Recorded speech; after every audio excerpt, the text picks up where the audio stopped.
Hi అండి, welcome to 7 physical education. మీకు ముందు క్లాసులో చెప్పినటువంటి సిలబస్ ప్రకారం చెప్పడం జరిగింది. నెక్స్ట్ సిలబస్లో ఏముందంటే statistical methods in physical education and sports అని ఉన్నాడు. ఏ విధమైన స్టాటిస్టికల్ మెథడ్స్ అనేది ఫిజికల్ ఎడ్యుకేషన్లో అండ్ స్పోర్ట్స్లో ఏ విధమైన మెథడ్స్ అనేది యూజ్ చేస్తారు అని అడిగాడు. మనం ఏ విధమైన మెథడ్స్ యూజ్ చేస్తామంటే ఇక్కడ చూడండి, 3 రకాల methods.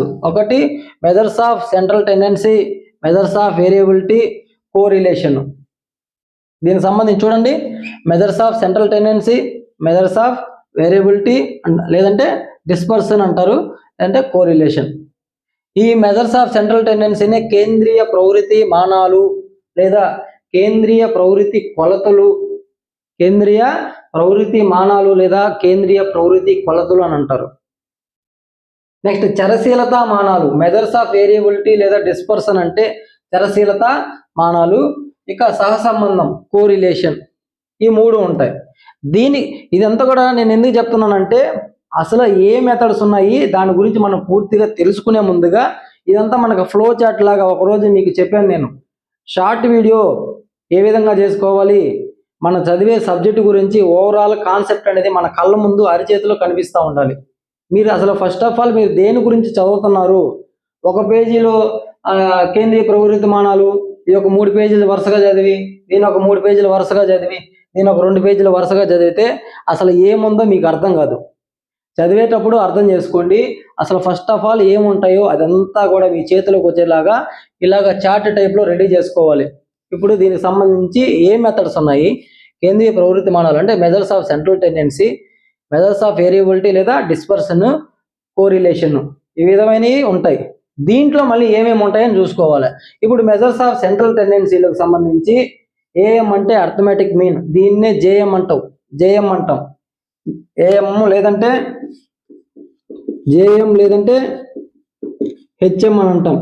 Arithmetic mean, geometrical mean, harmonic mean అని అంటాం. నెక్స్ట్ దీన్ని తెలుగులో చూసుకుంటే అంక మధ్యమము అని కూడా అంటాం. దీన్ని ఏఎం అంటే అంక మధ్యమం అంటాం తెలుగులో. మీరు వీలైనంత వరకు ఇంగ్లీష్లోనే గుర్తుపెట్టుకోండి, కన్ఫ్యూజ్ కాకుండా ఉంటాం. ఏఎం అంటే arithmetic mean, geometrical mean, HM. వీటిల్లో ఏ పదం ఇచ్చినా సరే అదే అంక మధ్యమము. ఇంగ్లీష్లో మీన్ అనే పదం గుర్తుపెట్టుకోండి. ఏమంటారండి దీన్ని? మీన్ అంటారు. ఓకేనా? మీన్ అంటారు. నెక్స్ట్ రెండోది చూసుకున్నట్లయితే మీడియన్ అంటే మధ్యగతము. మూడోది జెడ్ అనే అక్షరంతో సూచిస్తారు, దాన్ని బాహుళకం అంటారు. మోడ్ తెలుగులో చూసుకుంటే బాహుళకం.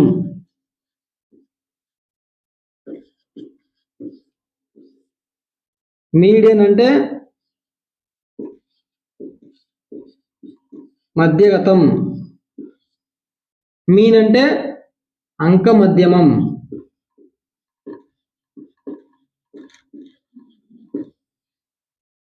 సింపుల్గా నేర్చుకోండి. కేంద్రీయ ప్రవృత్తి మానాలు, ఈ కేంద్రీయ ప్రవృత్తి మానాల్లో ఏముంటాయో తెలుసుకోండి. మీన్ ఉంటుంది, మీడియన్ ఉంటుంది, మోడ్ ఉంటుంది. మీన్ తెలుగులో ఏమంటాం? అంక మధ్యమం అంటాం. మీడియన్ తెలుగులో ఏమంటాం? మధ్యగతం అంటాం. మోడుని బాహుళకం అంటాం.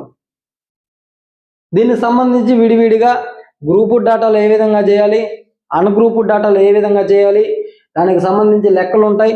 దానికి సంబంధించి అన్నీ కూడా తెలుసుకోవాలి. దీని మీద ఎక్కువగా లెక్కలు అడుగుతూ ఉంటారు. దీనికి సంబంధించి ఇంపార్టెన్స్ ఏందని అడుగుతాడు. దానికి సంబంధించిన లోపాలు ఏమైనా ఉన్నాయా అని చెప్పి దాని గురించి అడుగుతూ ఉంటారు. ఇవి దీనికి సంబంధించి కేంద్రీయ ప్రవృత్తి మానాలు అంటే methods of central tendency. Next ఇక్కడ చూడండి, చరశీలత మానాలు అంటే మెథడ్స్ ఆఫ్ వేరియబిలిటీ లేదా డిస్పర్షన్ అంటారు. దీంట్లో ఏముంటాయి చూడండి, రేంజ్ అంటే వ్యాప్తి ఉంటుంది, mean deviation, standard deviation, quartile deviation. Quartile అంటే చూడండి, quartile deviation, deciles, percentiles, variance. మళ్ళీ చూడండి దీంట్లో ఏముంటాయో, మెథడ్స్ ఆఫ్ వేరియబిలిటీ లేదంటే డిస్పర్షన్. దీంట్లో రేంజ్ ఉంటుంది, mean deviation, standard deviation, quartile deviation, deciles, percentiles, variance. నీకు దీని మీద లెక్కలు ఏదన్నా వచ్చినాయి అంటే ఈ రేంజ్ మీద ఎక్కువగా లెక్కలు అడతాడు. రేంజ్, కోఎఫిషియంట్ ఆఫ్ రేంజ్, దాని మీద లెక్కలు అడతారు. మిగతా వీటిలన్నిటి మీద కూడా వీలైనంత వరకు ఏం అడతాడంటే ఓన్లీ దానికి సంబంధించినటువంటి ఫార్ములాలు అడిగేదానికి అవకాశం ఉంది. ఏమైనా చిన్న చిన్న లెక్కలు అడిగేదానికి అవకాశం ఉంది. అర్థమైంది కదండి? దీంట్లో ఏముందో తెలుసుకోవాలి. Range, mean deviation, standard deviation, quartile deviation, decile అంటే డెకా అంటాం కదండి, 10. దాని గురించి చెప్పినప్పుడు, డెసైల్స్ గురించి చెప్పినప్పుడు నేను చెప్తాను. పర్సెంట్ అంటే 100%, 100కి చూసుకుంటాం. పర్సంటైల్స్, వేరియన్స్, ఇవి మనకి మెజర్స్ ఆఫ్ వేరియబిలిటీ మరియు డిస్పర్సన్ లో ఉంటాయి.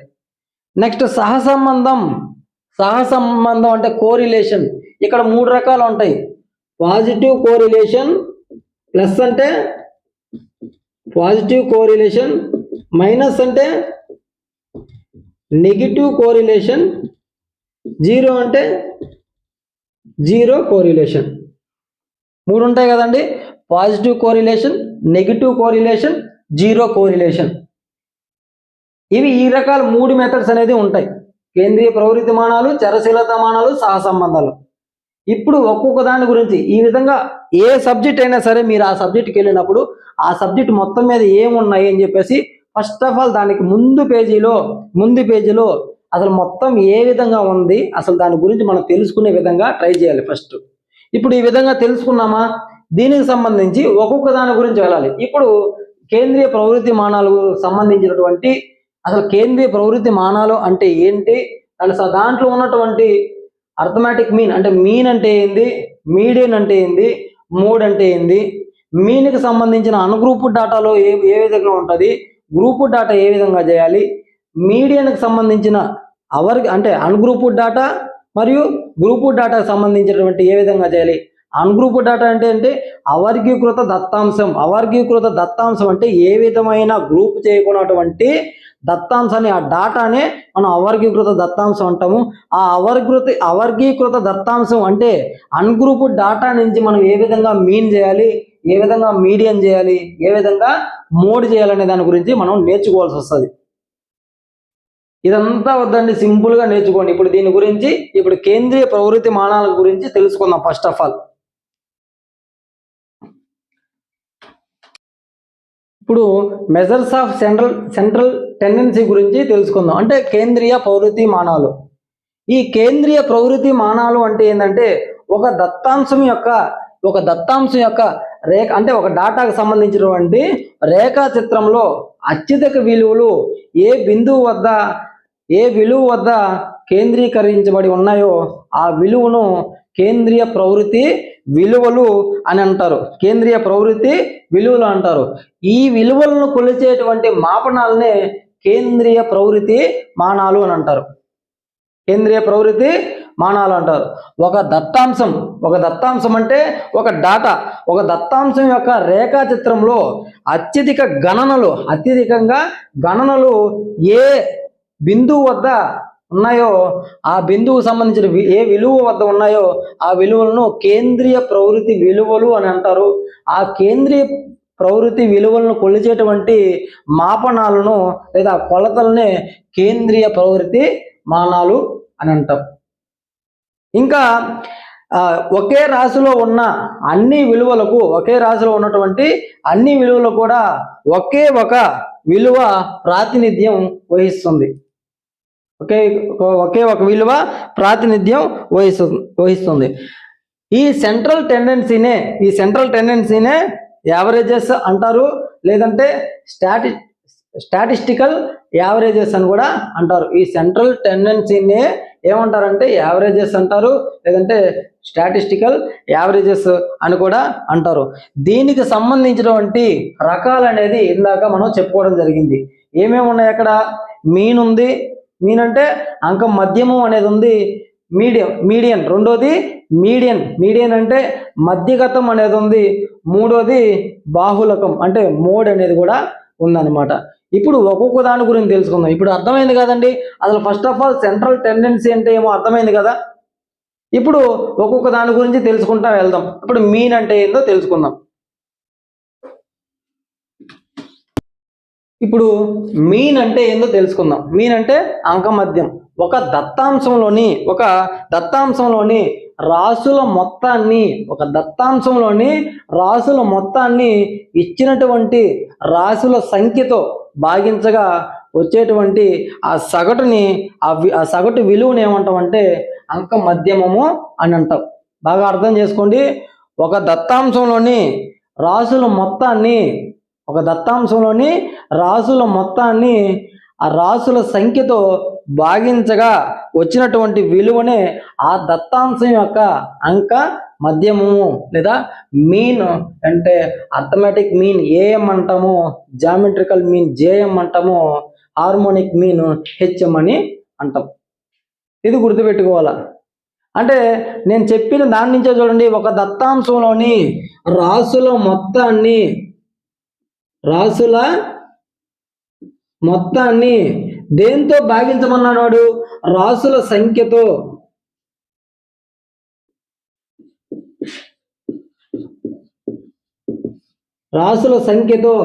భాగించగా వచ్చినటువంటి విలువని ఏమంటారంటే అంక మధ్యమము. అంటే అంక మధ్యమము ఏమంటారు? AM, arithmetic mean. ఏఎం అంటే మీన్ అని అంటారు అని అర్థం. ఇది మన తెలుగులో నార్మల్గా మనం మాట్లాడుకునే విధం. అంటే రాసుల మొత్తము బై రాసుల సంఖ్య అంటే మీన్. మీన్ అంటే ఏందని అనగానే మీకు రాసుల మొత్తము బై రాసుల సంఖ్య. దీనికి సంబంధించినటువంటి ఇప్పుడు మనం దీని గురించి ఏం తెలుసుకోవాలంటే, దీని గురించి మీరు అన్గ్రూప్డ్ డాటాలు ఏ విధంగా చేస్తారు, గ్రూప్డ్ డాటాలు ఏ విధంగా చేస్తారు తెలుసుకోవాలా. దాంతోపాటు ఈ మీన్కి సంబంధించినటువంటి ప్రాముఖ్యత ఏముంది, ఈ మీన్కి సంబంధించినటువంటి లోపాలు ఏమైతే ఉన్నాయో దాని గురించి మనకి సిలబస్లో అడగడం జరిగింది. ఇప్పుడు దీనికి సంబంధించిన ఫార్ములా కనుక చూసుకున్నట్లయితే మనకు మీన్ అంటే ఏఎం కానీ హెచ్ఎం కానీ జేఎం కానీ తీసుకుంటాం. ఈ మీన్ ఈక్వల్ టు దీని మొత్తాన్ని కూడా వాడు ఎక్స్ బార్తో చూపిస్తాడు. దీని మొత్తాన్ని కూడా దేంతో చూపిస్తాడు? ఎక్స్ బార్తో సూచిస్తాడు. కాబట్టి ఎక్స్ బార్ దీని మొత్తాన్ని కూడా మీన్ అంటే మీన్ కానీ ఏఎం కానీ హెచ్ఎం కానీ జేఎం కానీ ఇవ్వడు, అక్కడ ఎక్స్ బార్ ఇస్తాడు. దీని మొత్తాన్ని కూడా మనం దేంతో సూచిస్తామంటే ఎక్స్ బార్ చూడండి, మళ్ళీ ఎక్స్ ఇలా పైన పెడితే ఎక్స్ బార్తో సూచిస్తాడు. ఇప్పుడు x bar is equal to sigma X divided by n. Sigma x అంటే రాసుల మొత్తము, సమ్మేషన్ ఆఫ్ అబ్జర్వేషన్స్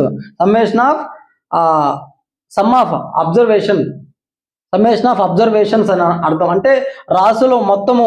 ఎన్ అంటే నంబర్ ఆఫ్ ఇచ్చిన నంబర్ అంటే రాసుల సంఖ్య, నంబర్ ఆఫ్ అబ్జర్వేషన్స్.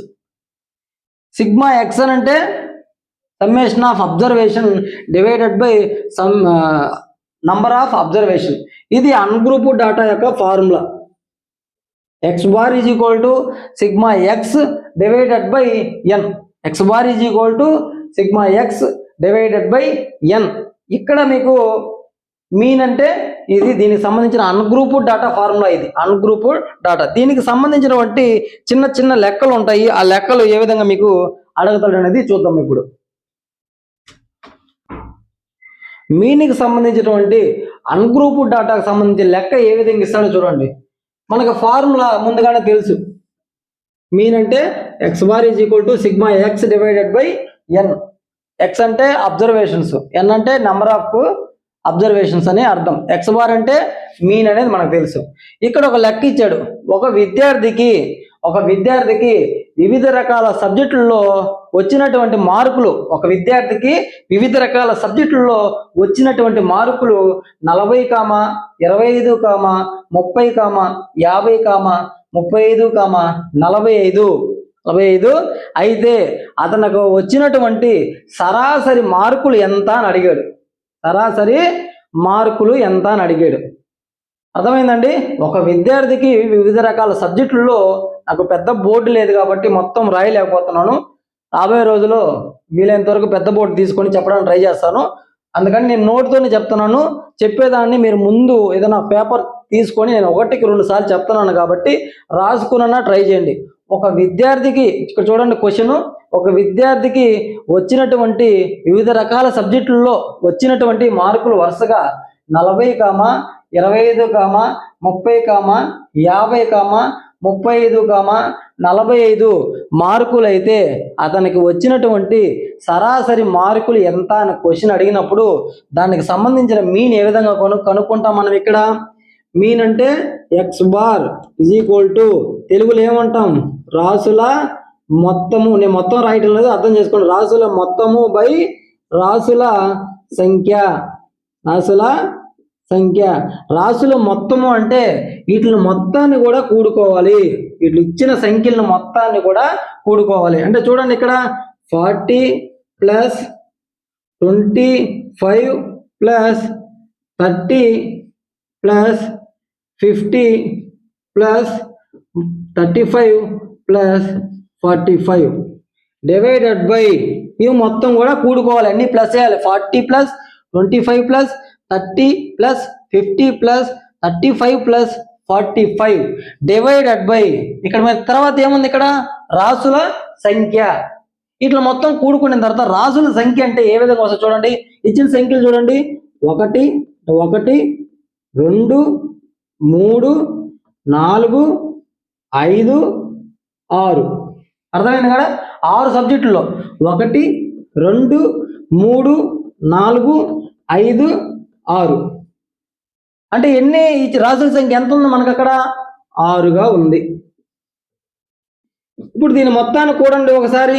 ఆల్రెడీ చెప్పాను కదా, ఒకసారి కూడండి ఎంత వస్తుందో మీకు ఆన్సరు.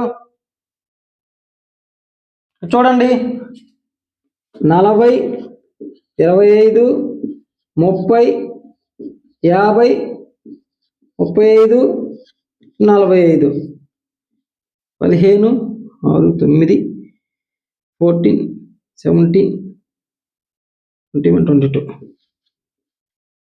22 225 వచ్చింది. ఈ విధంగా మనం కౌంట్ చేసుకున్నాం. 225 వచ్చింది.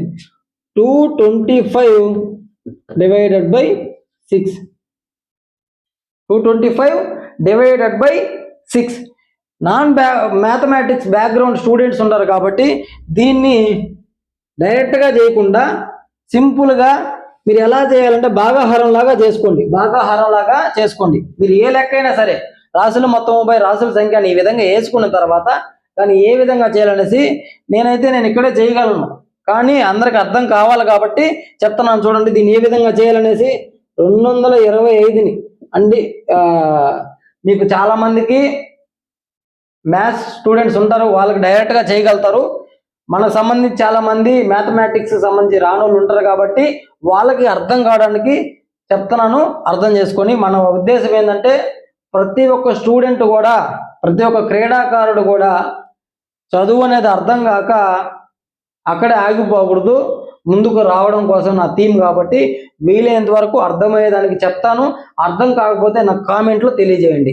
ఈ విధంగా వేసుకున్న తర్వాత ఇక్కడ చూడండి, ఇక్కడ 6తో భాగిస్తాం అన్నమాట. 6తో కొడితే 6 మూల 18, 6 4 24, ఇక్కడ 22 ఉంది కాబట్టి 6 మూల 18 వేసుకుంటే 2తో పాదు కాబట్టి పక్క నుంచి ఒకటి తీసుకొని 12లో 8 పోతే ఎంత వస్తుంది మనకి, 4 వస్తుంది. పక్కన 5 ఉంది. ఇప్పుడు 6 6ల 36, 6 7ల 42, 6 8ల 48, 6 8ల 48 పాదు కాబట్టి 6 7ల 42 పోతే 5లో 2 పోతే 3 ఉంటుంది. 0 తీసుకుంటాం, పాయింట్ పెట్టుకొని ఇక్కడ 0 తీసుకుంటాం. ఇప్పుడు 6 5ల 30 పోతే శేషం 0 వచ్చింది కాబట్టి ఇప్పుడు 37.5 వచ్చింది ఆన్సర్. 37.5 అనేది ఆన్సర్ వచ్చింది. ఇప్పుడు దీని యొక్క అంక మధ్యమము అంటే వాడి సరాసరి మార్కులు ఎంత అని అంటే వాడి యొక్క సరాసరి మార్కులు 37.5 మార్కులు. అర్థమైందండి ఏ విధంగా లెక్కలు అడుగుతాడని చెప్పేసి. ఒక విద్యార్థి యొక్క వివిధ రకాల సబ్జెక్టుల యొక్క మార్కులు వరుసగా 40, 25, 30, 50, 35, 40 అయితే వాడికి వచ్చినటువంటి సరాసరి మార్కులు ఎంత అని అడిగాడు. ఆ సరాసరి మార్కులు ఏ విధంగా చేయాలంటే మీన్ కనుక్కోవాలి మనం. మీన్ ఏ విధంగా కనుక్కుంటాము? రాసుల మొత్తము బై రాసుల సంఖ్య, వీటిలో మొత్తాన్ని కూడా కూడుకుంటాం. కూడుకున్న తర్వాత వచ్చిన వాల్యూ డివైడెడ్ బై రాసుల సంఖ్య 1, 2, 3, 4, 5, 6 అనేది వేస్తే ఆ వచ్చిన వాల్యూని 6తో కనుక భాగిస్తే వచ్చిన వాల్యూవే మనకు వాడి యొక్క సరాసరి మార్కులు. దీన్నే మనం మీన్ అంటాం. ఇక్కడ అన్గ్రూప్డ్ డాటా అంటే ఉన్న ముడి దత్తాంశాన్ని యాజ్ టీజ్గా అలాగని రాస్తే దాన్ని అన్గ్రూప్డ్ డాటా అని చెప్పి అన్నాం. వాడు యాజ్ టీజ్గా దీన్ని ఏం గ్రూప్ చేయలేదు, గ్రూప్ చేయకుండా విడివిడిగా ఇచ్చేసాడు కాబట్టి ఇది అన్గ్రూప్డ్ డాటా. ఈ విధంగా ఉండే ప్రతిదీ కూడా అన్గ్రూప్డ్ డాటా. మీకు ఏ విధంగా వాడతాము అనేది, ఎక్కడ ఎలా ఉపయోగిస్తాము, జనరల్ ఎడ్యుకేషన్ ఎలా ఉపయోగిస్తాము, ఫిజికల్ ఎడ్యుకేషన్ ఏ విధంగా ఉపయోగిస్తాము, ఇదే విధంగా సేమ్ మనకి టెస్టులకు సంబంధించి కనుక చేసినట్లయితే వాడికి పలానా టెస్ట్లో ఇన్ని మార్కులు వచ్చాయి, పలానా టెస్ట్లో ఇన్ని మార్కులు వచ్చాయి, పలానా టెస్ట్లో ఇన్ని మార్కులు వచ్చాయి అని చెప్పి అన్ని టెస్టులకు వేసుకొని వాడి యొక్క యావరేజ్గా వాడికి ఏ విధంగా చేయాలనే విధంగా మన ఫిజికల్ ఎడ్యుకేషన్ సంబంధించి కూడా మనం యూజ్ చేస్తాం. కాబట్టి దానికోసం మనకి ఈ మీన్ అనేది ఉపయోగపడుతుంది. కొంతమంది అనుకుంటా ఉంటారు మనకి స్టాట్స్ ఎందుకు, మనకి ఫిజికల్ ఎడ్యుకేషన్ సంబంధించి స్టాట్స్ ఎందుకు అనుకుంటారు. ఎందుకంటే ఈ విధంగా యూజ్ చేస్తాం కాబట్టి మనకు కావాలి. నెక్స్ట్ ఇంకొక లెక్క చూద్దాం. చూడండి ఒకసారి. ఇప్పుడు సింపుల్ ఒక లెక్క ఇచ్చేసాను మీకు అందరికి అర్థం అవడం కోసం. 1, 2, 3, 4, 5, 6, 7 దీని యొక్క మీన్ ఎంత అని అడుగుతాడు డైరెక్ట్గా. దీని యొక్క మీన్ ఎంత అని అడుగుతాడు. అప్పుడు ఏ విధంగా చేయాలి అని అంటే మనకు ఎట్లాగో ఫార్ములా తెలుసు. రాసుల మొత్తము బై రాసుల సంఖ్య. మీకు బాగా గుర్తుపెట్టుకోండి.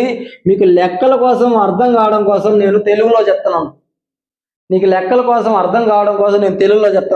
కానీ మీరు ఫార్ములా అనేది గుర్తుపెట్టుకోవాలా. ఈ ఫార్ములాని గుర్తుపెట్టుకోవడానికి షార్ట్ నోట్స్ లాగా ఒకటి రెడీ చేసి నేను చెప్తాను. దానికి సంబంధించి ఆల్రెడీ మన ముందు వీడియోలో నేను ఎగ్జాంపుల్గా నేను చేస్తున్నాను. షార్ట్ నోట్స్ ఏ విధంగా రెడీ చేయాలి అనే నేను అక్కడ రాసున్నాను. షార్ట్ నోట్స్ ఏ విధంగా దాంట్లో నేను ఈ స్టాట్స్ తీసుకొని చెప్పున్నాను. ఓకేనా? నేను తర్వాత ఈ వీడియోలో కూడా నేను చెప్తాను. కానీ ఇక్కడ మీరు లెక్కల కోసం అర్థం కావడానికి రాసులో మొత్తం బై రాసుల సంఖ్య అంటున్నా. కానీ మీరు ఫార్ములా మటుకు గుర్తుపెట్టుకోవాలి. X bar is equal to అంటే mean is equal to summation X అంటే sigma X divided by N. ఈ ఫార్ములా అనేది అన్గ్రూప్డ్ డాటా. వాడు ఏమడతాడు తెలుగులో అయితే అవర్గీకృత దత్తాంశానికి అంకమధ్యానికి సూత్రం ఏమిటి అని అడతాడు. అంటే అన్గ్రూప్డ్ డాటాకు సంబంధించినటువంటి మీన్ యొక్క ఫార్ములా ఏది అని అడతాడు. అప్పుడు ఈ ఫార్ములా అనేది గుర్తుపెట్టుకోవాలి. X bar is equal to sigma X divided by N అంటే రాసుల మొత్తము బై రాసుల సంఖ్య. ఇప్పుడు ఇక్కడ ఇచ్చాడు. నేను సింపుల్గా ఒక లెక్క మీకు అందరికి అర్థం కావడానికి ఇట్లా చిన్న చిన్న లెక్కలు ఇవ్వడు, మంచి పెద్ద పెద్ద లెక్కలు ఇస్తాడు. కాబట్టి ఏ విధంగా ఇచ్చినా సరే మీరు చేయగలగాలి. మీకు అసలు ఫస్ట్ ఆఫ్ ఆల్ తెలిస్తే ఏ లెక్క ఇచ్చినా కూడా చేయగలరు. ఇక్కడ చూడండి 1, 2, 3, 4, 5, 6, 7 ఇలా ఇచ్చేసాడు. అంటే రాసుల మొత్తం అంటే మనం ఏం చేయాలి ఇక్కడ 1 + 2 + 3 + 4 + 5 + 6 + 7 డివైడెడ్ బై ఎన్ని రాసులు ఉన్నాయి చూసుకోవాలి. అక్కడ ఎన్ని రాసులు ఉన్నాయి చూసుకోవాలా. 1, 2, 3, 4, 5, 6, 7 1, 2, 3, 4, 5, 6, 7 డివైడెడ్ బై 7 వేసాం. ఇప్పుడు కనుక దాన్ని లెక్క వేయండి. ఇప్పుడు పైన ఎంత ఉంది 3, 1 + 2 అంటే 3, 6, 10, 15, 21, 28 డివైడెడ్ బై 7 ఈక్వల్ ఎంత వస్తుంది 28ని 4తో భాగించుకుంటే 7 4 28 0 వచ్చేసింది. కాబట్టి 7 4 4 అంటే ఇప్పుడు దీని యొక్క మీన్ ఎంత అంటే 4. ఇప్పుడు మీకు ఇంకొక లెక్క సేమ్ ఇదే విధంగా ఉంటుంది. నేను ఏం మార్చను ఇక్కడ మీకు ముందు 0 అనేది ఒకటి ఇస్తాను, ఇక్కడ 0 అనేది ఇస్తాను. ఇప్పుడు చూడండి, ఈ విధమైన లెక్క ఇచ్చాడు. 0 1 2 3 4 5 6 7. ఇప్పుడు దీని యొక్క మీన్ ఎంత అని అడుగుతాడు, అంటే అంక మధ్యము ఎంత అని అడుగుతాడు. ఇప్పుడు చూడండి, సేమ్ అంతే వేసుకుంటాం. 0 plus 1 plus 2 plus 3 plus 4 plus 5 plus 6 plus 7 divided by. ఇప్పుడు రాసుల సంఖ్య ఎంత అంటే, కొంతమంది ఏం చేస్తారంటే, అందరూ కాదు, కొంతమంది తెలియని వాళ్ళు పాపం ఏం చేస్తారంటే, ఈ 0ని కౌంట్ వేసుకోకుండా వరుసగా ఇచ్చేసాడు కదా, 7 ఉంది కదా, కింద రాసుల సంఖ్య అంటే 7 వేసేద్దాం అంటారు. అలా వేయకూడదు. ఇక్కడ చూడండి, ఇక్కడి నుంచే లెక్క వేసుకోవాలి. 0 అయినా పర్లేదు, మనకు అక్కడ రాసుల సంఖ్య అడిగాడు. 1 2 3 4 5 6 7 8. 8 రాసుల సంఖ్య ఎంత ఉంది, ఇప్పుడు 8గా ఉంది కాబట్టి డివైడెడ్ బై 8 వేస్తాం. దీన్ని కూడా ఎంత వస్తుంది మనకి, 28 డివైడెడ్ బై 8 వచ్చింది. పోతుందా డైరెక్ట్గా? పోదు. కాబట్టి నేను ఇందాక చెప్పినట్టుగా భాగాహారం కనుక చేసుకున్నట్లయితే 8 3 24 4 ఉంది కాబట్టి పాయింట్ పెట్టుకొని 0 తీసుకొని 8 5 40 శేషం 0 వచ్చేసింది. కాబట్టి ఇప్పుడు దీని యొక్క మీన్ ఎంత అంటే 3.5. ఈ విధంగా లెక్కలు అనేది మిమ్మల్ని అడగడం జరుగుతుంది. ఇంకా మీకు ఇంకా కొన్ని పాయింట్లో ఇస్తాడు, పాయింట్లుగా ఇస్తారు. ఆ పాయింట్లో ఏ విధంగా చేయాలనే దాని గురించి కూడా మీన్కి సంబంధించినటువంటి అన్గ్రూప్డ్ డాటా. మీరు ఈ విధంగా ఏ లెక్కనిచ్చినా సరే అవి మొత్తం ఇచ్చినట్లు మొత్తాన్ని కూడుకోవాలి. ఎన్ని సంఖ్యలు ఇచ్చారో కౌంట్ చేసుకొని 1 2 3 4 ఇట్లా కౌంట్ చేసుకొని రాసుల మొత్తం బై రాసుల సంఖ్య. బాగా గుర్తుపెట్టుకోండి, మీ మైండ్లో ఫిక్స్ అవ్వాలా. రాసుల మొత్తం బై రాసుల సంఖ్య.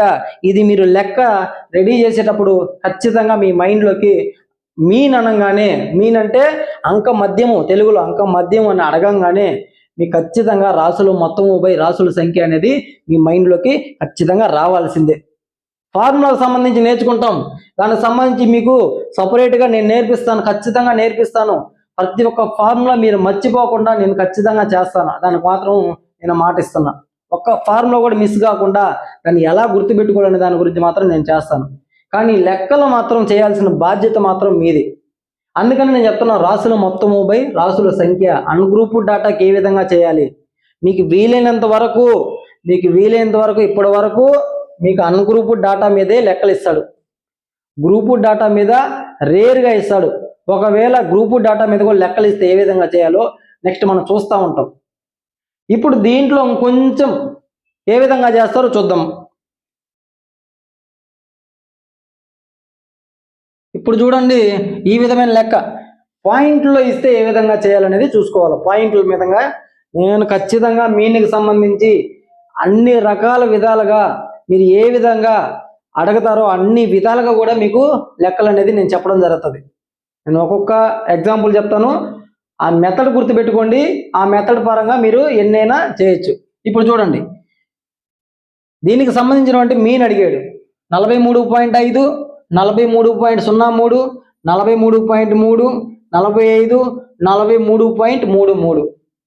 ఈ విధమైన దీన్ని అడిగి దీనికి సంబంధించినటువంటి మీన్ ఎంత అని అడిగాడు. ఎంత? ఇప్పుడు దీన్ని లెక్కేసుకోవాలి మీరు. 43.5, 43 చూడండి, ఇక్కడ 43.5 వేసుకున్నారు, అయిపోయింది. నెక్స్ట్ 43.03, 43.03 వేసుకున్నాం. నెక్స్ట్ 43.3, 43 పాయింట్ తర్వాత 3 ఇచ్చాడు, అది బాగా గుర్తుపెట్టుకోవాలా. 45 పాయింట్ తర్వాత 0 అనుకోవాలి మనం. 45 అంటే 45 పాయింట్ తర్వాత 0 అనుకోవడమే. 43.33 ఈ విధంగా వేసుకోవాలా.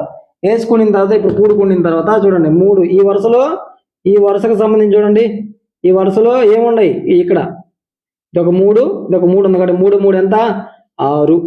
ఈ వరుస చూసుకోండి, 5 3 8, 8 3 11, 3 3 6 6 3 9, 9 1 5 14, 14 1 3 17, 17 1 18.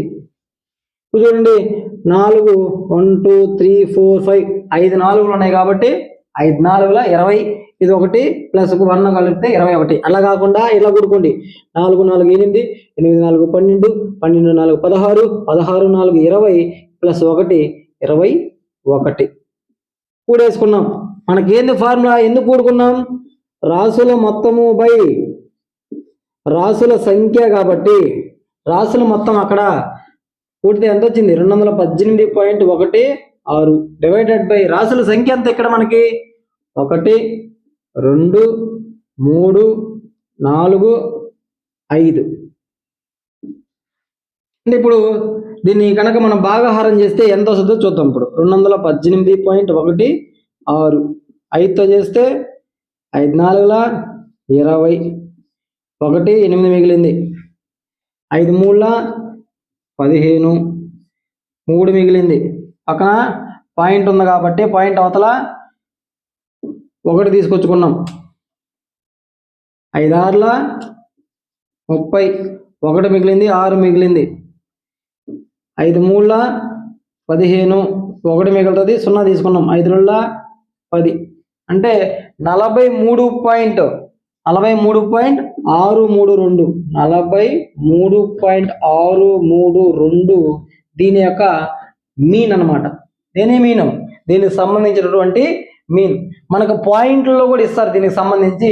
ఆ పాయింట్లో ఏ విధంగా చేయాలనేది కూడా చూద్దాం. ఇప్పుడు మైనస్ వాల్యూలు ప్లస్ వాల్యూలు కనిస్తే ఏ విధంగా చేయాలి? మైనస్ విలువలు కనిస్తే ఏం చేయాలి? ఇప్పుడంతా మన ప్లస్ల గురించి చూసుకున్నాం.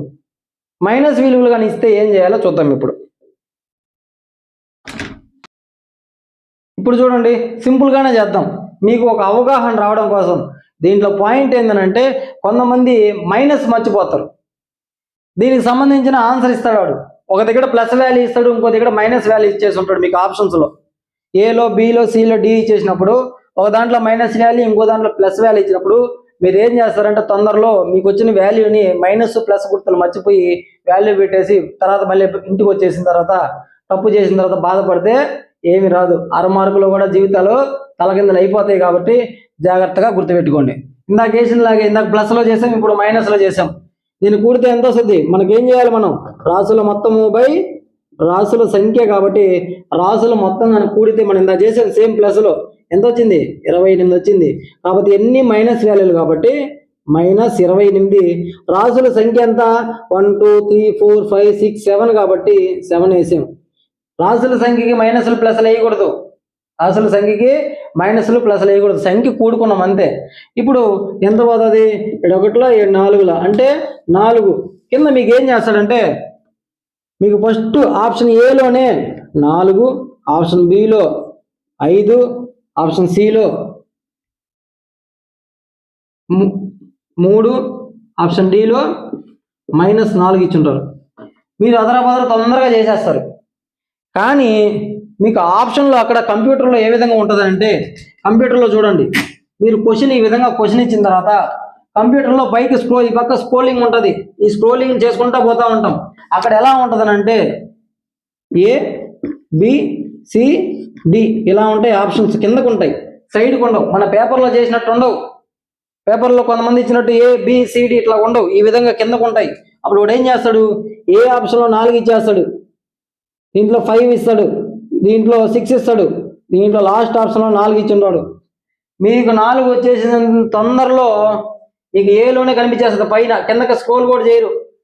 ఏలోనే +4 కనిపించేస్తుంది. ఆ 4ని క్లిక్ ఇచ్చేస్తారు. కింద -4 ఉంది. మీరు ఇక్కడ దీనికి ఏం రావాలి? -4 రావాలి. -4 రావాలి. ఈ కింద -4కి కింద దాకా స్క్రోలింగ్ చేసుకోకుండా పైన కనపడగానే మీ కళ్ళు మిమ్మల్ని మోసం చేస్తాయి. మీరు కిందకు కూడా వెళ్ళి ఎప్పుడైనా సరే మీకు తెలిసిన ఆన్సర్ అయినా సరే కింద 4 ఆప్షన్లు కూడా ఒకసారి చూసుకోండి. కన్ఫ్యూజ్ అవ్వాల్సిన పని లేదు. కింద చూసుకొని కింద దానికి సంబంధించి కన్ఫ్యూజ్ కాకుండా ప్రతి పాయింట్ ప్రతి బిట్ మీకు ఇంపార్టెంట్ కాబట్టి ఒంట్లో భయం పెట్టుకొని మనం ఆ బిట్లు పెట్టేటప్పుడు భయం పెట్టుకొని ప్రతి బిట్టుకు భయపడాలి.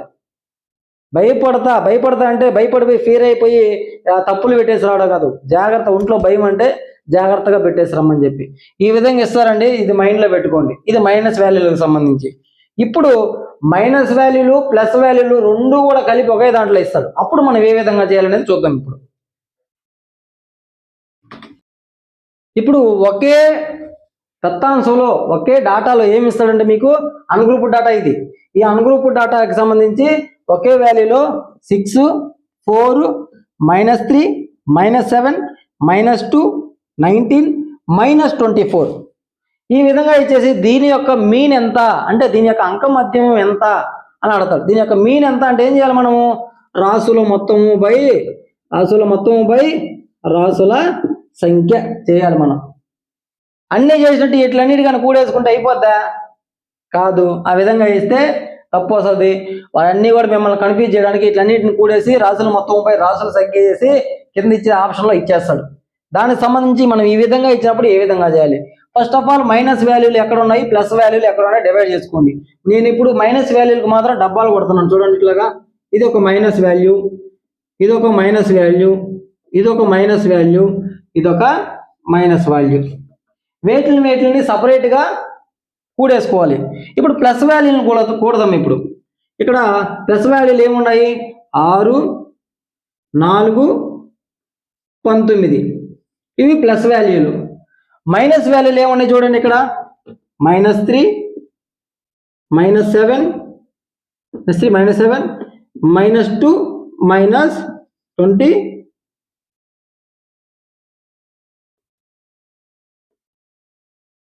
-24.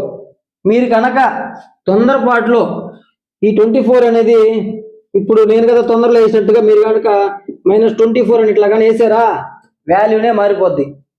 అందుకని -24 ఒకట్లో 10 అని గుర్తుపెట్టుకోండి. దీన్ని కూడుకోవాలి. ఇప్పుడు దేన్ని సపరేట్గా కూడుకోవాలి. ఇప్పుడు చూడండి 6, 4, 10, 19, 29 ప్లస్ వాల్యూలు ఎంత వచ్చాయి? ఈ ప్లస్ వాల్యూలు ఇవి +29 వచ్చాయి. ఇప్పుడు మైనస్ వాల్యూలు చూడండి 7, 3, 10, 10, 1, 2, 12, 12, 1, 4, 16 కాబట్టి 2, 1, 3 కాబట్టి 36. ఏం వాల్యూలు ఇవి? -36. ఇప్పుడు ఏది పెద్ద వాల్యూ దీంట్లో? 36 అనేది పెద్ద వాల్యూ, ఇది చిన్న వాల్యూ. -29 -36 అంటే తీసివేయబడుతుంది ఇక్కడ. ఇప్పుడు 36లో నుంచి 29 తీసేసేయండి. 36లో నుంచి 29 కనుక తీసేసినట్లయితే 16లో 9 పోతే ఎంత? 16లో 9 పోతే 7. ఏ 7 ఇది? ఇది పెద్ద వాల్యూ కాబట్టి ఇది -36, ఇది +29. ఇది పెద్ద వాల్యూ కాబట్టి -7 అనేది దాని యొక్క మన కూడంగా వస్తుంది. అంతటితో అయిపోవాలా. ఇదంతా ఏంది? ఇది రాసుల మొత్తం. ఇదంతా కూడా మనం దేనికి చేసామంటే ఈ రాసుల మొత్తం అనే దానికి చేసాం. ఇప్పుడు రాసుల మొత్తం అంటే ఎంత? రాసుల మొత్తం అంటే ఎంత వచ్చింది మనకి? ఇక్కడ -7 వచ్చింది. డివైడెడ్ బై రాసుల సంఖ్య ఎంత చూసుకోవాలి. ఇప్పుడు 1, 2, 3, 4, 5, 6, 7 వచ్చింది కాబట్టి డివైడెడ్ బై 7. ఇప్పుడు దీన్ని చేస్తే ఎంత వస్తుంది మనకి? 1 వస్తుందా? -1 వస్తుంది. ఈ మైనస్ విలువలు ప్లస్ విలువలు కూడా చాలా జాగ్రత్తగా ఉండాలా. ABCD ఆప్షన్లు అనేది కంప్యూటర్లో కిందకు ఉంటాయి కాబట్టి కింద ఆప్షన్లో నీకు కావాల్సినవి ఇచ్చేస్తాడు. పై ఆప్షన్లో మిమ్మల్ని మోసం చేయడానికి ప్లస్ వాల్యూ ఇస్తాడు, మిక్స్ చేసి ఇస్తాడు. అందుకని చాలా జాగ్రత్తగా ఉండాలి. కాబట్టి చూడండి ఏ విధంగా చేయాలో. రాసుల మొత్తానికి సంబంధించి ఈ విధంగా ప్లస్ వాల్యూలు మైనస్ వాల్యూ కూడేసి వచ్చిన వాల్యూని రాసుల మొత్తం పైన -7 చేసుకొని మళ్ళీ రాసుల సంఖ్య ఎంత చూసుకొని వేసుకోవాలి. ఈ విధంగా ఒకటి. ఇంకొక మెథడ్ చూడండి, ఇంకా డిఫికల్ట్గా ఇవ్వాలంటే ఏం చేయాలనేసి చూద్దాం. ఒక కొత్త మెథడ్ అనేది దాన్ని చూద్దాం. ఇప్పుడు క్వశ్చన్ చూడండి. క్వశ్చన్ 4, 6, 3, 9, 8, x ఇచ్చిన రాసులు అబ్జర్వేషన్స్ ఏమి ఇచ్చారో చూడండి. ఇక్కడ 4, 6, 3, 9, 8, x ఇచ్చాడు. అక్కడ ఎటువంటి వాల్యూ ఇవ్వాల. అయితే మీన్ అనేది 5. ఆడ మీన్ కూడా ఇచ్చేసాడు, నువ్వు కనుక్కోని అవసరం లేదు. మీన్ కూడా ఇచ్చేసాడు. మీన్ 5 అయితే ఎక్స్ విలువ ఎంత అన్నాడు. ఈ ఎక్స్ విలువను కనుగొనమన్నాడు. ఈ ఎక్స్ విలువ ఎంత అని అన్నాడు. ఇప్పుడు మీన్కి సంబంధించి మనం ఏం చేస్తాము? మీన్ అంటే మీన్ ఈజ్ ఈక్వల్ టు రాసుల మొత్తము డివైడెడ్ బై రాసుల సంఖ్య. ఇప్పుడు చూద్దాం. మీన్ అనే దానికి ఇచ్చేసాడు. మీన్ ఎంత ఇచ్చాడు? అక్కడ 5 ఇచ్చాడు కాబట్టి 5 మీన్ ప్లేస్లో 5 పెట్టేసాం. 5 ఈజ్ ఈక్వల్ టు రాసుల మొత్తం ఎంత కూడాలి. ఇక్కడ రాసుల మొత్తం అంటే చూడండి, ఇక్కడ 4 + 6 + 3 + 9 + 8 + x డివైడెడ్ బై రాసుల సంఖ్య ఎంత? రాసుల సంఖ్య ఎంత? ఇక్కడ 1 2 3 4 5 6 రాసుల సంఖ్య 6. ఇప్పుడు 5 is equal to as it is దీన్ని ఇట్లా దించేసాం కిందకి. ఇప్పుడు ఇట్లన్నిటిని కూడాలి. ఇప్పుడు 4 + 6 10, 10 + 3 13, 13 + 9 22, 22 + 8 30, 30 + x 30 + x. దాన్ని ఇంకేం చేసేది లేదు. మీరేం చేస్తారంటే 30 + x అంటే 30x అని వేస్తారు. తప్పిది. ఇది ఏంటంటే 30 × x. ఇది ఇట్లా చేస్తే అక్కడ కూడుతున్నాం కాబట్టి 30 + x అనే రాయాలి. కాబట్టి 30 + x డివైడెడ్ బై 6. ఇప్పుడు అది పాదు కాబట్టి ఇప్పుడు ఏముంది? దీని కింద 1 ఉంది అనుకుంటాం. అడ్డగుణకారం చేస్తాం. అడ్డగుణకారం ఏ విధంగా చేస్తాం చూడండి. 6 ఇప్పుడు చూడండి ఇక్కడ చేస్తాను. 6 30 ఈజ్ ఈక్వల్ టు దీన్ని చేస్తే దీన్ని 1తో చేస్తే సేమ్ అంతే 30 + x వస్తుంది. ఓకేనా? 30 ఈజ్ ఈక్వల్ టు 30 + x. 6 30 దీన్ని 1తో చేస్తే 30 + x ఏజ్గా అలాగే వస్తుంది. ఒకవేళ కానీ 2 కానీ ఉంటే 2తో చేస్తారు. 2 30 60 2 + 2x ఇట్లా అవుతుంది అనమాట. చేసాము. ఇప్పుడు ఎక్స్ అలాగే ఉంటుంది. ఇప్పుడు ఎక్స్ వాల్యూ కాబట్టి ఎక్స్ ఈజ్ ఈక్వల్ టు చేసుకుంటే ఎక్స్ చేసుకుంటే 30 - 30. ఈ ఎక్స్ ఇక్కడే ఉంటుంది. కానీ ఈ 30 అనేది ప్లస్ వాల్యూ కదా. ఈ పక్క వస్తే మైనస్ వాల్యూ అవుతుంది కాబట్టి -30 అవుతుంది. 30లో నుంచి 30 పోతే 0. Therefore X is equal to 0. X is equal to 0. ఇప్పుడు ఇది కరెక్టా కాదా అనేది మనకు తెలియాలి. నేను ఇప్పుడు మీన్ కనుక్కుందాం. ఈ మీన్ కనుక 5 కనుక వచ్చినట్లయితే ఈ ఎక్స్ వాల్యూ 0 అనేది కరెక్ట్ అనేది మనకు అర్థమైపోతుంది. అర్థమైంది కదండి ఏ విధంగా చేయాలో? చూడండి. వాడు మీన్ ఇచ్చేసాడు, 5 ఇచ్చేసాడు. కూడితే మనకి 30 + x వచ్చింది. డివైడెడ్ బై రాసుల సంఖ్య 6 కాబట్టి 6 చేసుకున్నాం. 6 5 30 ఈజ్ ఈక్వల్ టు ఇక్కడ కింద 1 ఉంది అనుకుంటాం. దీంతో చేస్తే 30 + x. ఈ 30 అనేది ఈ పక్క ప్లస్ వాల్యూ కాబట్టి ఈ పక్క పోతే ఏమవుతుంది? మైనస్ అవుతుంది. కాబట్టి 30 - 30 ఈజ్ ఈక్వల్ టు x. 30లో నుంచి 30 పోతే 0 కాబట్టి x అనేది ఎంత అయింది? x ఈజ్ ఈక్వల్ టు 0 అయింది. ఈ x విలువని అక్కడ పెట్టేసి ప్రతిక్షేపిద్దాం. ఒకసారి చూస్తే ఇక్కడ చూడండి. x వాల్యూని పెట్టి ఒకసారి ప్రతిక్షేపిస్తే ఏ విధంగా వస్తుంది అనే దాని గురించి మనం గమనించినట్లయితే ఇప్పుడు సేమ్ ఇక్కడ 0 పెట్టేద్దాం. 0 పెట్టేస్తే ఏమవుతుంది? సేమ్ అంతే వస్తుంది. 4 + 6 10, 13 22 30, 30 + 0 30 డివైడెడ్ బై రాసుల సంఖ్య ఎంత? 6 ఉంది కాబట్టి 6. 6 5 30. 5 అనే వాల్యూ వచ్చిందా? ఈ విధంగా లెక్కలు అనేది అడగడం జరుగుతుంది. ఇంకా చూద్దాం. ఇప్పుడు ఇందాక ఇచ్చిన లెక్కలాగే ఇంకొక లెక్క చేద్దాం. ఇప్పుడు x, 7, 2x + 7, 3x + 2 ఇదంతా కూడా ఒకటే లెక్క, ఒకటే సంఖ్య. మీరేం చేస్తారంటే రాసుల సంఖ్య అన్నప్పుడు 1 2 3 4 5 6 అంటారు. అలా తీసుకోకూడదు. ఇక్కడ చూడండి. 2x + 7 అనేది ఒకటే, 3x + 2 అనేది ఒకటే. ఇప్పుడు మనకి సంబంధించినటువంటి ఈ లెక్క చూడండి. First of all x, 7, 2x + 7 3x + 2ల సగటు 5 కనుక అయితే x విలువ ఎంత అని అడిగాడు. ఇప్పుడు చూడండి. రాసుల మొత్తం మనకు తెలిసిందే కదా. రాసుల మొత్తము బై రాసుల సంఖ్య. ఇప్పుడు చూడండి. x + 7 + 2x + 7 plus 3x plus 2 divided by రాసిన సంఖ్య ఎంత 1 2 3 4. ఇప్పుడు ఇదంతా కూడా ఏంది, ఇది ఏఎం అంటే మీన్. సగటు ఎంత ఇచ్చాడు మనకు అక్కడ 5 ఇచ్చాడు కాబట్టి 5 ఈజ్ ఈక్వల్ టు, ఇప్పుడు ఎక్స్లు అన్నీ కూడా అండి, ఎక్స్లు ఏమేమి ఉన్నాయి, ఒక X 2x 3x, X plus 2x 3x, 3x plus 3x 6x.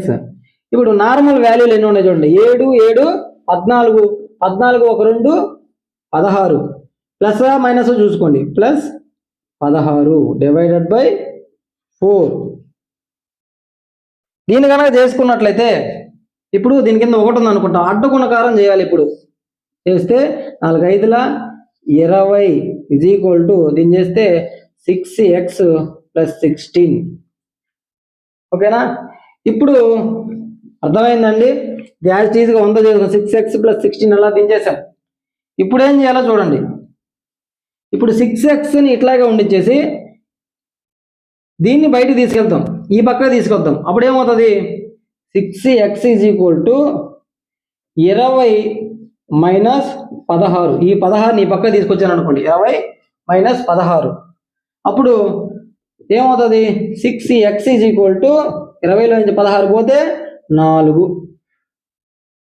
ఇప్పుడు చూడండి, x ఈజ్ ఈక్వల్ టు ఈ 6 అవతల పక్క పోతే ఏమవుతుంది, ఇక్కడ ఉన్న 6. ఇప్పుడు చూడండి, ఇక్కడ 6x ఈజ్ ఈక్వల్ టు 4 కాబట్టి ఈ x అని మాత్రం ఇక్కడ ఇచ్చేసి ఈ 6ని ఇక్కడ తీసుకెళ్తే బై అవుతుంది. అప్పుడు x ఈజ్ ఈక్వల్ టు 4/6. 4ను కనుక 6తో కనుక భాగిస్తే ఎంత వాల్యూ వస్తుందో అప్పుడు చూద్దాం. x ఈజ్ ఈక్వల్ టు 4ని 6తో చేద్దాం. 6 6ల 36, 0 తీసుకోవాలి ముందు, 4 పోదు కాబట్టి 0 తీసుకున్నాం. ఒక నిమిషం చూడండి, 4ని 6తో భాగిస్తున్నాం, 6తో 4 పోదు కాబట్టి 0. అప్పుడు ఇక్కడ 0 వచ్చింది అనుకోవాలా. అప్పుడు 6 6ల 36, 4 వచ్చింది, మళ్ళీ సేమ్ 0 పెట్టుకున్నాం. 6 6ల 36, నువ్వు ఎన్నిసార్లు చేసినా అదే వస్తుంది కాబట్టి 0.66. ఎక్స్ వాల్యూ అనేది 0.66. ఈ విధంగా అనేది మనకి లెక్కలు ఉంటాయండి. ఇంకా అనేక రకాలుగా మీరు చూడండి, ఇది మనం వీడియోకి సంబంధించి కాబట్టి ఇంకా చేసుకుంటా పోతే ఇంకా ఎక్కువ చేసుకుంటా ఉండొచ్చు. ఇదే మోడల్లో మీరు అనేక రకాల లెక్కల్ని ప్రాక్టీస్ చేయడానికి ట్రై చేయండి. ఓకే, నెక్స్ట్ వచ్చేసి ఓకే అండి, ఇప్పుడు అన్గ్రూప్ డాటాకు సంబంధించి మీన్కి సంబంధించినటువంటి అన్గ్రూప్ డాటా ఏదైతే ఉందో దానికి సంబంధించిన ఫార్ములా నేర్చుకున్నాం. ఫార్ములా ఏంది, X bar is equal to sigma X divided by N. ఇక్కడ ఎక్స్ బార్ అంటే మీన్ అని అర్థము, సిగ్మా అంటే సమ్మేషన్ మొత్తము అనే అర్థం వస్తుంది, ఎక్స్ అంటే అబ్జర్వేషన్లకు సంబంధించి ఆడిచ్చిన ఒకటి అంశాలు లేదంటే ఆడిచ్చిన ఒకటి సంఖ్యలు అంటే దాన్ని ఎక్స్ అనేది వస్తుంది. ఇక్కడ ఎన్ అంటే నెంబర్ ఆఫ్ అబ్జర్వేషన్ అంటే అంశాల సంఖ్య లేదంటే ఇచ్చిన వంటి సంఖ్యల సంఖ్య అని అర్థంలో అది వస్తుంది. దానికి సంబంధించిన మన తెలుగులో కనుక మీరు లెక్కలు చేసే పని అయితే రాసుల మొత్తము బై రాసుల సంఖ్య, ఇది ఏ విధంగా చేయాలి అంటే ఇది అంక మధ్యమం. దీన్ని ఏ విధంగా చేయాలనేది దీనికి సంబంధించినటువంటి లెక్కలు అయితే మీరు చూశారు. ఇదంతా కూడా దేనికి సంబంధించి, ఇదంతా కూడా అన్గ్రూప్ డాటా.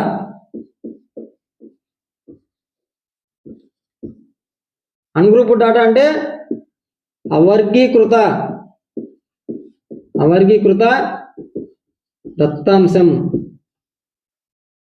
అవర్గీకృత దత్తాంశానికి సంబంధించినటువంటి లెక్కలు ఇచ్చినప్పుడు అవర్గీకృత దత్తాంశం అన్గ్రూప్ డాటాకు సంబంధించినటువంటి లెక్కలు వచ్చినప్పుడు ఏ విధంగా చేయాలని దానికి సంబంధించి formula x bar equal to sigma x by divided by n.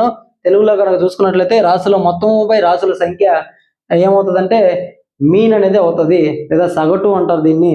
ఈ విధంగా దీనికి సంబంధించి ఇంకా ఇది చాలా ఇంపార్టెంట్ కాబట్టి దీని మీద మీకు ఎటువంటి భయం అనేది రాకుండా ఉండడం కోసంగా మీరు